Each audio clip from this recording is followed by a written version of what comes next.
tubig sa Luzon areas na miligro tungod sa nagpadayong epekto sa El Nino ug sa kuwang sa uwan nga maoy mopuno sa Angat Dam. Matod sa pag-asa nga ang water level sa Angat Dam kaganinang alas 6 sa buntag niabot na sa 179.98 meters. Hapit na kini moabot sa 160 meters ang critical nga level sa dam. Si Maximo Peralta, ang hepe sa Pag-asa Hydrometeorology Division, nibutyag nga gikatakdang muubos pa karong umaabot nga Domingo o Lunes sa sunod semana ang water level sa dam. Hilabi na nga walay igong uwan nga mopuno sa supply sa tubig niini.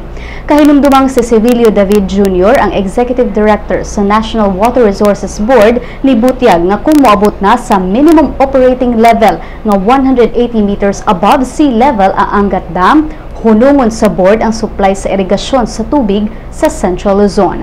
Matod ni David nga adunay 14 milyon ka mga residente sa Metro Manila ang nagdepende sa supply sa tubig gikan sa Angat Dam.